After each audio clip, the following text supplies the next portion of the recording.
तर खूपच जबरदस्त मसुरी घाट आहे मित्रांनो. आम्ही आता मसुरीला आलेलो आहोत. आमचे आंबोरे महाराज सोबत आहेत, बाबाजी सोबत आहेत.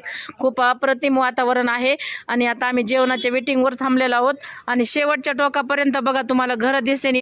तर आमचे बाबाजी सोबत आहेत. काय वाटतंय बाबाजी तुम्हाला? यायला पाहिजे का प्रत्येकाने इकडं? यायला पाहिजे. गुड्डाईच्या माध्यमातून यायला पाहिजे. गुड्डाईची करेल. ठीक आहे धन्यवाद बाबाजी. तर बघू शकतात खूप सुंदर शेवटच्या टोकापर्यंत बिल्डिंग आहेत आणि खूप सुंदर वातावरण आहे.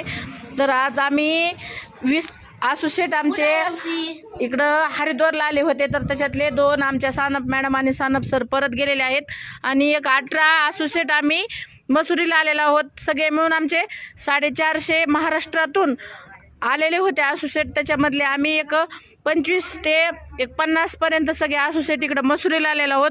तर माझ्या टीमचे 20 आसुशेट आहेत मित्रांनो. खूप जबरदस्त वातावरण आहे. तर बघू शकतात जमिनीपासून 40 किलोमीटरच्या अंतरावरती आम्ही वरी आहोत आणि शेवटच्या टोकापर्यंत तुम्हाला बिल्डिंगी दिसतात मित्रांनो. आणि त्या पण खूपच जबरदस्त शीन आहे.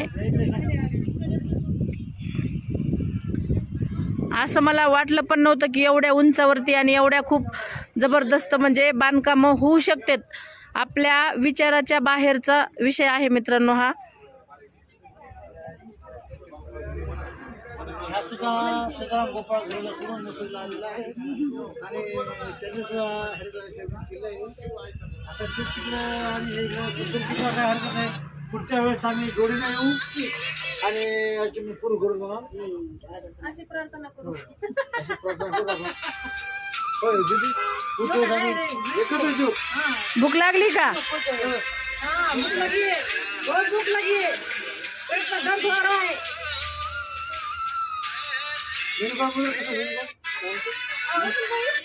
गुड MC विनोद सर. गुड MC नाही जेवायला दिल्यावर जमन का आज? हो झालं. काय नाही करणार. पोट भरले का तुमचे बघून सगळं? वातावरण पोट भरलं आहे.